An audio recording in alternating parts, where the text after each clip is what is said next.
คุยกับน้องไรจักเดือนไม่ใช่มาอยู่ร่วมกันนี่เปล่าFC คนฝากถามดินนำกันมื้อแรก2 มื้อ2 มื้อเลย2 มื้อมาอยู่กันเลยแม่นมาเว้าดีๆได้เด้อน้องไรให้เด้ใช่ได้อยากคุยกันนะโดนซ้ำใดอ่ะนะโดนซ้ำใดเป็นทิศนึงก็ไปดินเรื่อยๆเด้ไปเที่ยวไปหาเจ้าเรื่อยแม่นมันก็ดีว่า2 มื้อเนาะ14เพิ่นสิเอ้าตัวไอ้แน่เนาะ2 ทิศเวลามันก็กุมหักมันเนาะกุมหักกำลังมาแห้งว่าซั่นซะก็น่ะจักทิศว่าได้ก็ฮู้กันคนบ้านเดียวกันเนาะฮู้กัน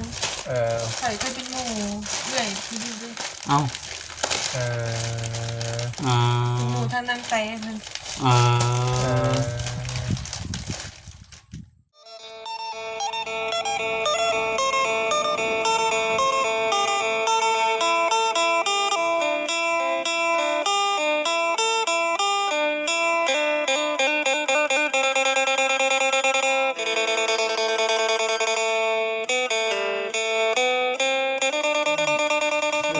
แล้วเนาะให้จังได๋ฉันพี่น้องเอ้ยคุณโอ้ยเนาะผมก็นี่คือว่าบ่ได้ติดปวดหัวแล้วบัดนี้เนาะเป็นลมเลยนะเบิ่งนี่สบายเจอของคนนี่สิเป็นลม2 มื้อได้พี่น้องเอ้ยเป็นอันนี้แหละน้องตุ๊กกันได้เนาะมาอยู่นำกันพักเพลงกันเด้อเอาพี่น้องเอ้ยน้องตุ๊กกับมาดินน้ำอยู่เฮือนเงาเหม็นบ่น้องตุ๊กนั้นไปหาดอกเลยมาพี่ก็เราได้รับของคนจากผู้ใหญ่เพิ่นจนกินไข่กินหนาวเนาะเป็นลมจะเป็นหนาวโอ้กักแน่ดิบ่สบายบ่สบาย2 มื้อแล้วรู้สึกหนาวบ่เลยประกาศแล้วเจ้าก็เบิ่งแม่หน่อยกันหนาวหน่อยก็ร้อนอยู่ในนี่หนาวบ่เดี๋ยวนี้หนาวได้เนาะหมู่น้องมวยใส่เสื้อกันแขนเนาะน้องตุ๊กใส่เสื้อแขนยาวอบขาวอยากผิวขาวคือน้องมวยไปจักคิดนึงอาบน้ำจักเทื่อบอกความจริงเลยน้องตุ๊กทิศนึงอาบน้ำจักเทื่อไปเยอะบ่าวมาข้าวเดียวน้องหากระหนมส่งเสือได้น้องบาปน้องก็บาปน้องโพดน้องตุ๊กเนาะเห็นว่าก็ได้ชั่วโมงแล้วเนาะน้องตุ๊กแม่นบ่เห็นว่าเฮาคนบ่เห็นว่าเฮาคนบ่อาบน้ำก็ได้สิดอกบ่แล้วเนาะว่าอย่าเรื่องตุ๊กเด้อว่าอย่าคลายเครียดเห็นติมันเป็นยังไงวัดทางรถเนาะวันนี้เอาไปซั่นแล้วเนาะนี่แหละนี่ที่มาที่ไปของทางน้องตุ๊กนี่ก็ญาติพี่น้องติดต่อบ่ได้เด้ออาศัยเจ้าแนะผู้เป็นป้าเบิ่งแย่งกันเคยเล่าสุพรรณอยู่บ่เพิ่นเคยเว้าสุพรรณอยู่บ่ว่าหยังเรื่องครอบครัวเพิ่นนั่นแหละน้องตุ๊กนะเป็นเล่าอยู่อยู่แล้วดีแล้วซั่นจิตโดยแม่เบิ่งมามันนั่งฟังนั่นแล้วเนาะเพิ่นมาบอกพี่ฮอดพี่บ่ในบ้านมาบอกเจ้าเพิ่นมาหาเจ้าอยู่พี่บ่เดี๋ยวเพิ่นบอกเพิ่นว่าให้เฮ็ดใบให้นูคั่วแล้วก็เฮ็ดใบง่ายเฮ็ดใบสมุนคั่วแล้วก็เฮ็ดใบยุ่งยากพร้อมบอกขออนุญาตนำในบ้านสั่งพวงมานำผู้บัดนี้ปู่เลยมาบอกเจ้าบัดนี้ปู่บ่มาบอกหรือว่าในบ้านบอกในบ้านในปู่โอ้ในบ้านมาบอกเลยพี่น้องขันในบ้านมาบอกน้องตุ๊กเอ้ยพี่เลยเพิ่นว่าได้เอาบ้านมาเราอ่ะตุ๊กเอ้ยเฮ็ดละบ่ใบง่ายนะเขาจะเฮ็ดละเขาจะเฮ็ดละเขาจะไปเฮ็ดใบให้นูคั่วเด้อว่ะเพิ่นบอกในนี้เนาะแค่ว่าสิได้เฮ็ดใบสมุนคั่วพร้อมกันเลยนะพร้อมกันเลยควบคู่2เลย เดี๋ยวสิถามเบิ่งทั้งปู่เจ้าเด้อ โดย เออเป็นทานังก็ได้เมื่อยบ่ เนาะ ไม่เมื่อย คือนั่งก็คือนั่นแท้เนาะอืมน้องมวยได้จ้ะในเรื่องสมุนครัวหรือว่า มีแล้ว มีแล้วเนาะ เราเป็นคนบ้านนี่อยู่แล้วเนาะ เลย บ่มีปัญหา เป็นคนบ้านนี่เหรอ แม่น ฮะบ่มีปัญหาตัวนี้ บ่มีปัญหาแล้ว แสดงว่าบ่เป็นคนตกหล้นเนาะเจ้าเนาะ เลย ยังผู้นี้ตกล้นผู้นี้ ทุกคนทุกคนคนเถื่อนทั้งทุกอยู่ใกล้บ่ได้เด้น้องมวย ยังอยู่แต่น้อยอยู่หั่นยังนั่นดิ ก็อยู่แต่น้อยอะตกหล่นโอ้ยเนาะคือว่าแต่ปัญหามันหลายน้องตุกนะพี่น้องตั้งแต่ช่วงแรกๆไอ้เตียงเพิ่นมานั่นแหละบ่จบบ่สิ้นจักเทื่อครอบครัวน้องตุกนะ14เพิ่นก็สงสารอยู่ผู้อยู่เด้อพี่น้องเด้อแต่ว่าบางเคยบางคำก็บ่จกน้องตุกเพิ่นไปนํ แต่ว่าก็อีดีอีโดเด้ครอบครัวน้องตุกนะ บอกนี่น่ะมาบ่ได้เถื่อแหละเราเอาอยู่ดมมานำลูก นั่นแหล้วเนาะ บอกจิตได้ล่ะ บ่จิตนะคนแรกเมื่ออยู่เพื่อนเพิ่นแหละจังสิโดม อืม แล้ว ก็เลยถามเบิ่งก่อนเนาะว่าจิเนาะบางทีก็จะลงไปถามเบิ่งทางปู่เพิ่นพร้อมนะว่าเพิ่นต้องการเท่าใดเฮ็ดไปใดอันเสียค่าธรรมเนียมเท่าใดค่าเฮ็ดค่าแปลงเพิ่น อยู่เพื่อนอยู่บ่ปูน อยู่ อยู่เนาะ วัดสอง กันอยู่นี่สิไปถามมึงดาว แม่ มัน น วัดสองคน เพราะว่าถึงกันในบ้านเพิ่นมาบอกจักรอบแล้วเพิ่นบอกน้องตุ๊ก กันหลายรอบ สุดก่อนนี่คือว่านั่นเนาะสุดก่อนก็ได้ ก่อนแน่เนาะเรื่องน้องแต่จบได้บ่ ยัง เอ้า ก็น้องแต่ก็ยังไม่จบ ยังอยู่ ยัง ยังหมูแล้วก็เงิน หมูกับเงินเนาะ โดย เฮ้ย เฮ็ดได้ใดปะ คือน้องแต่นี่เขาเจ้าปรับไหมทางบ้าน 2,000 บาท หมูน้ำเด1,000 เด้อพี่น้องเด้อเนาะบอกให้ชัดเจนเลยทางบ้านนี้เนาะ โดย ในเรื่องกฎของเพิ่นน่ะคือน้องแต่เพิ่นจะเป็นคนบ้านอื่นอยู่แล้ว แม่น ว่าออกไปแบบโบสั่งโบลา ๆออกแบบบ่ได้บอกบ่ได้กล่าวเนาะ โบได้บอกได้กล่าวบัดทางบ้านเขาเจ้า คิดจะไปก็ไปคิดจะมาก็มาว่าสินะ ทางบ้านเขาเจ้าปรับไหมหมูน้อยตัวหนึงกับเงิน 2,000 บาทแม่นบ่ รวมหมดหมู อ่าร วมทั้งหมูทั้งเงินน่ะพอดีเป็น 2,000อันอย่างละพัน อย่างละ1,000บ่ 1,100หาแสนได้กัน นั่นเนาะ แม่น แม่ บ่ นบ่ใช่มันบ่แม่นได้ บ่แม่น ว่า1,680 นั่นแล้ว แม่นบ่เลย แม่ เสีย น นปลายแหละ คำว่าเพิ่นเว้าเป็นเงินกีบเอาเป็นเงินกีบให้เพิ่นโดดเนาะบ่จะเอาเงินบาทให้เพิ่นได้น้องหมวยเนาะ แม่น กำไรล้วนๆเลยเนาะ กำไรแล้ว 6 น้อง ไป แต่ตอนน่ะเงิน 2,000 ได้แต่ล้านหนึ่ง โอ้ข่าวตะกี้เนาะ อืม ข่าวตะกี้เดี๋ยวนี้มันเด็ดเงินไทยมันสูงเลยพี่น้องไว้เดี๋ยวนี้เงินไทยเป็นราคาเงินกีบเฮานี่ก็สำนึงแต่ว่าก็บ่ได้ดูถูกได้พี่น้องเลยเนาะ แม่นว่าพื้นว่าเด็ดเงินเนาะ แม่นทุกเงินทุกตระกูลมันมีค่าเบิดเนาะ ตาเฮาจะน้ำตาเฮา เป็นหยัง เป็นน้อย แห่งคักบาทนี่เนาะ โมเป็นอย่างนอนตายิบ หยิบก็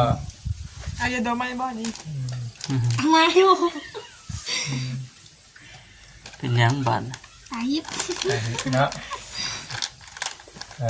มีแต่ว่าในเรื่องน้องตุ๊กนี่ทั้งในบ้านเนาะกับในเรื่องสมนครัวใบยุกง่ายได้อพี่น้องเด้อ ที่ แล้วก็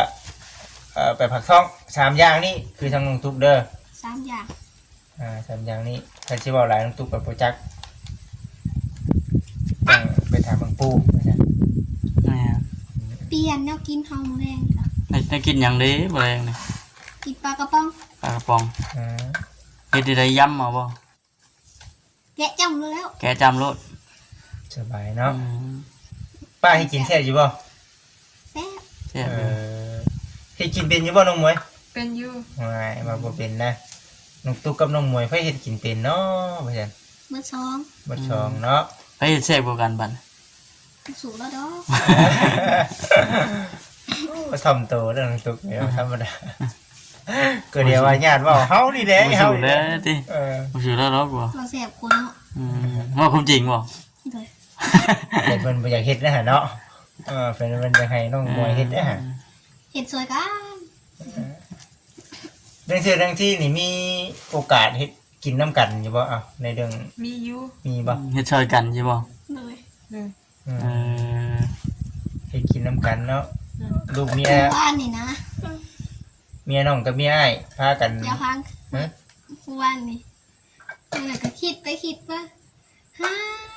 ซื้อหมกแตงกับบ่มี เออ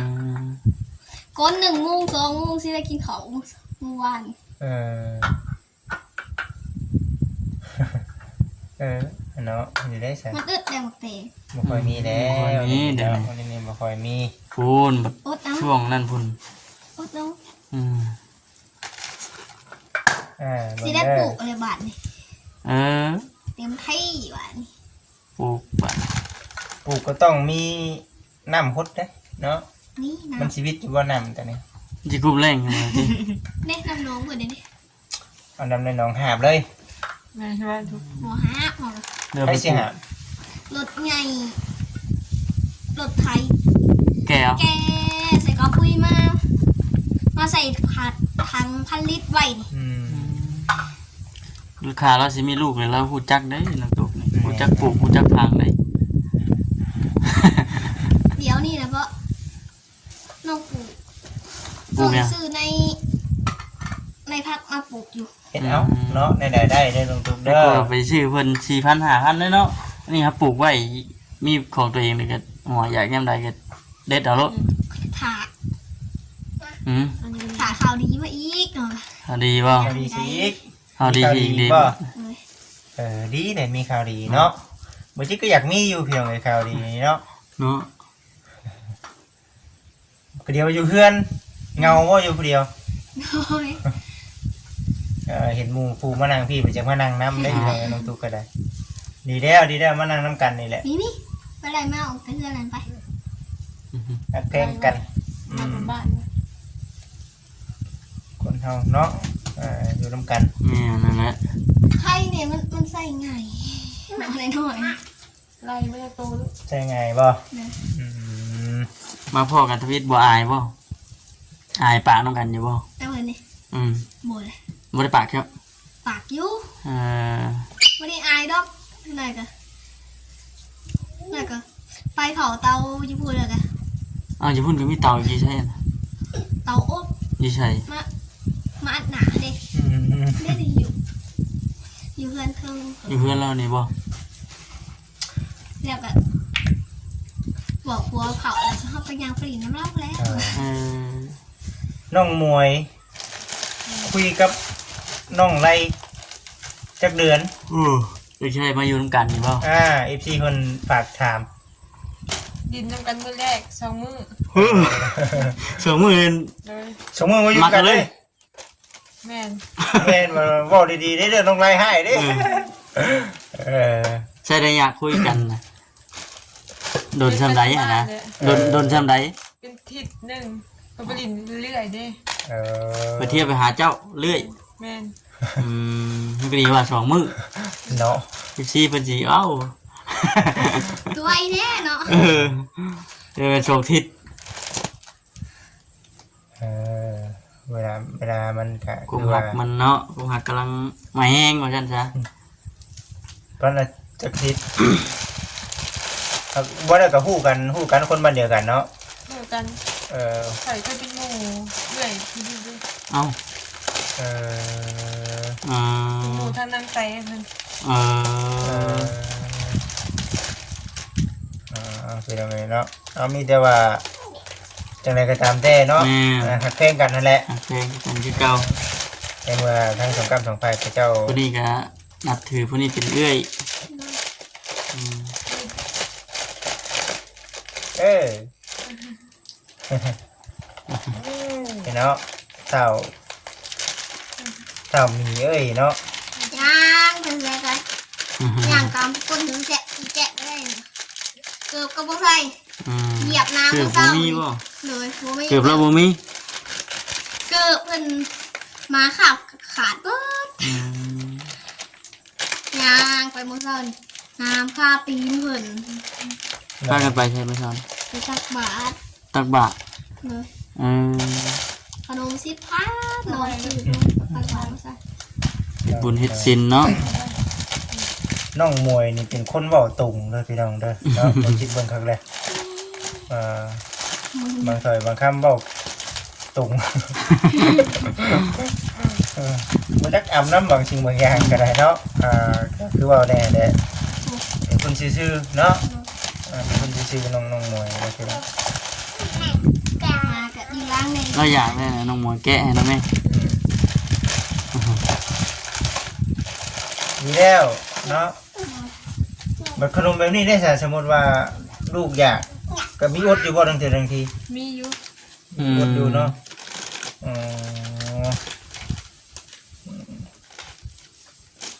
คนเสียนี่ มันเนาะ โดดเพิ่นได้นะ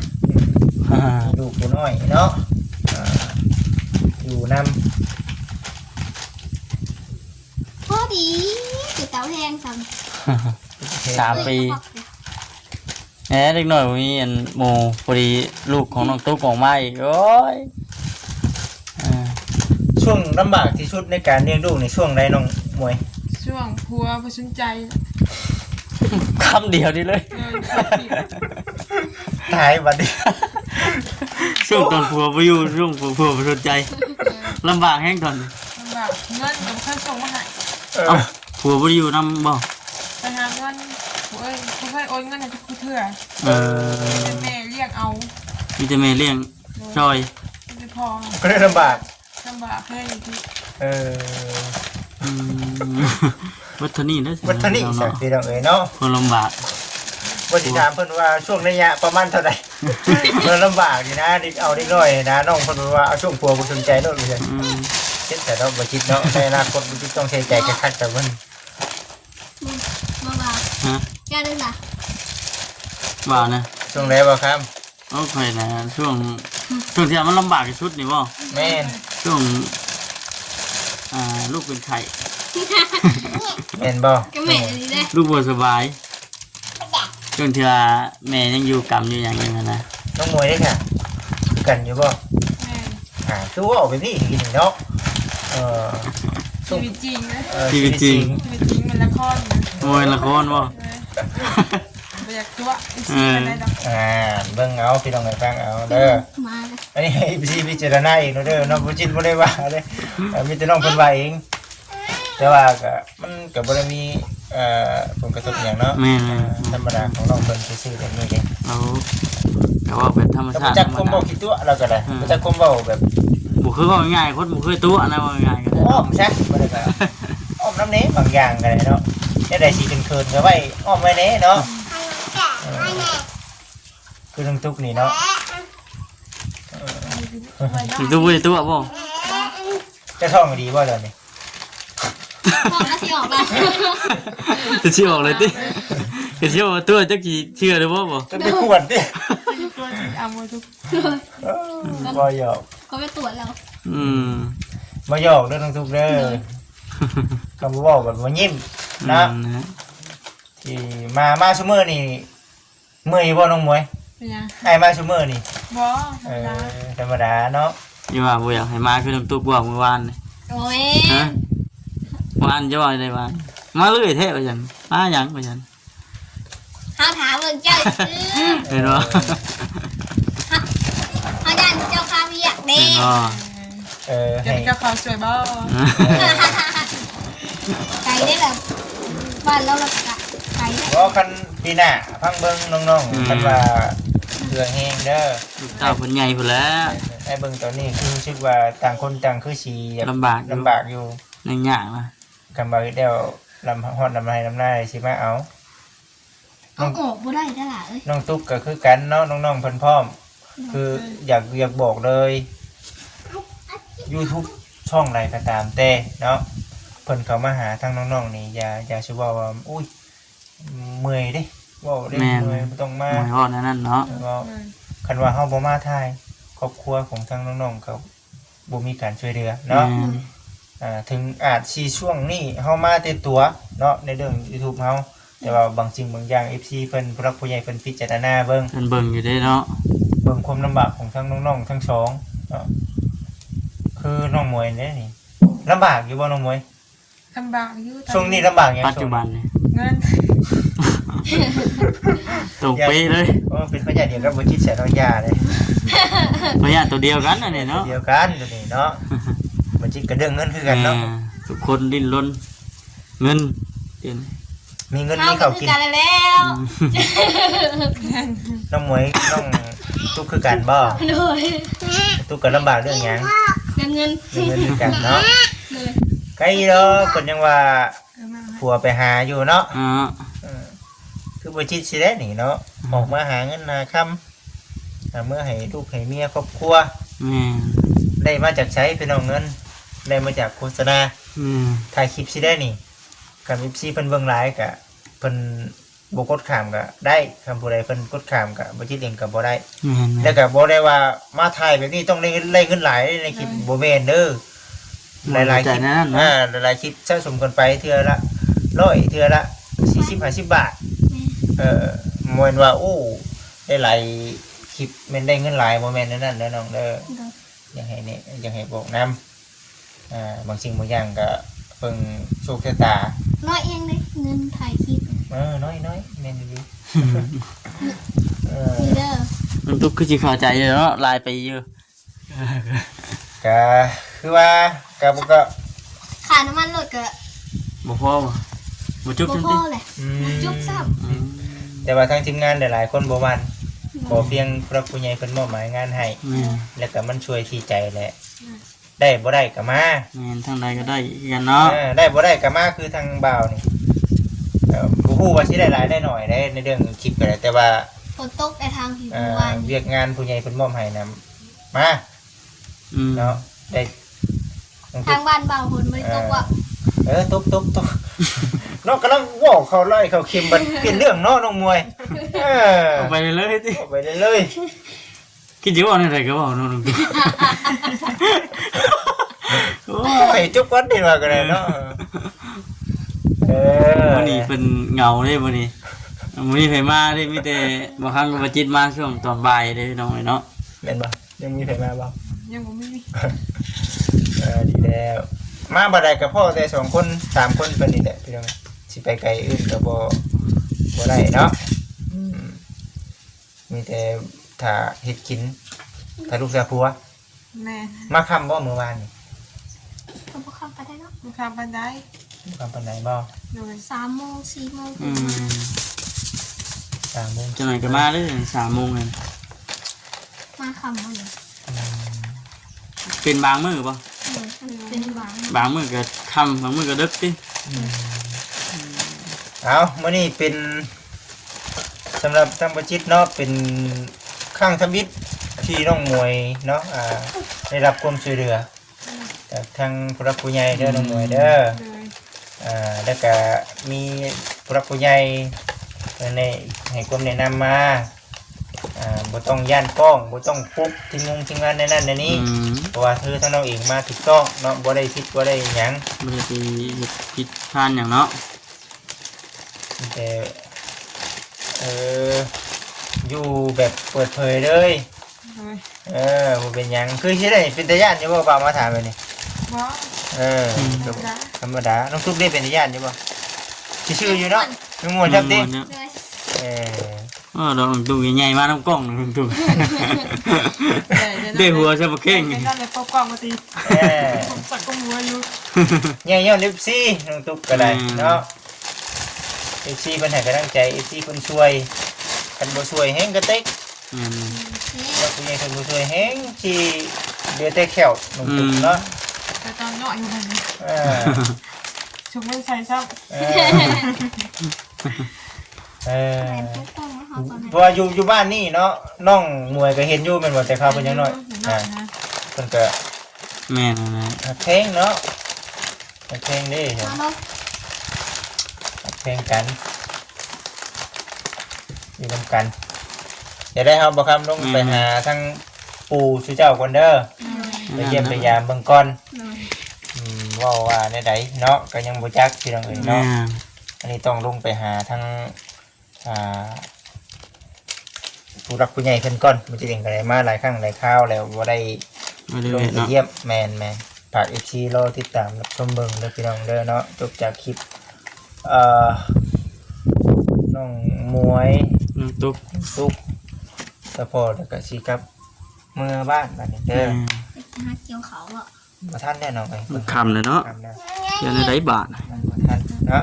โอเคน้องเลย อยู่ดีมีแห้ง เอาส เอา บายดี หยุด ฮะ น้องมวย ขอบบุญขอบคุณ